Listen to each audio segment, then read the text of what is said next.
2 দিন বন্ধ আছে এই উপলক্ষে আমরা আসছি এখানে, কিন্তু অনেক আশা নিয়ে আসছিলাম এখানে ঝুলন্ত ব্রিজে উঠবো, কিন্তু পানির কারণে যেহেতু কাপ্তাই লেকে পানি এখন খুবই বেশি, যার কারণে উঠতে পারি নাই। কিন্তু এই জন্য মনে আফসোসটা রয়ে গেল যেহেতু ব্রিজে উঠতে পারি নাই। তো বোট দিয়ে পার হইলাম, ওইখান থেকে আবার ঘুরে চলে আসলাম।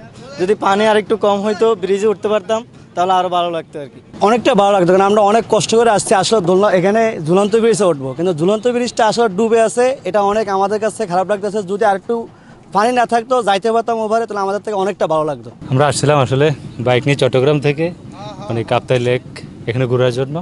তো 1 মাস যাবত ঝুলন্ত ব্রিজের আপনার ওই ডুবে আছে, এতে করে করেন মেইনলি আকর্ষণ হচ্ছে ঝুলন্ত ব্রিজ। তো যারা আসতেছে ওনারা আসি দেখতেছে ঝুলন্ত ব্রিজ সামনে ডুবায়, এতেই একটু হতসাব্যক করতেছে।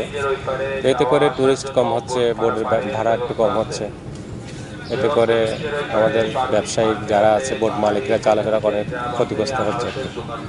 মিক্সার গ্রাইন্ডার ঝামেলা কমায়, সময় বাঁচায়। গত 1 মাস ধরে প্রায় ব্রিজটি পানিতে তলিয়ে আছে। আমরাও ব্যবসায়িকভাবে আর্থিক ক্ষতিগ্রস্ত হচ্ছি। এরকম যদি চলতে থাকে মাসে প্রায় 1-2 লাখ টাকা আমাদের আর্থিকভাবে ক্ষতি হচ্ছে। তবে একটা আশার বাণী হচ্ছে, পার্বত্য চট্টগ্রাম উন্নয়ন বোর্ড ডিপিপি তৈরির জন্য একটি পদক্ষেপ গ্রহণ করেছে। আশা রাখি এই ডিপিপি প্রণয়ন শেষ হলে আরও পরবর্তী কার্যক্রম গ্রহণ করবে বলে আশা রাখি। আসলে তো গত অভিজ্ঞতায় দেখা গেছে 1-1.5 মাস থাকে, কিন্তু এবছর প্রায় এখনও 1 মাসের পরও দেখা যাচ্ছে পানি খুব আস্তে আস্তে নামতেছে আর কি।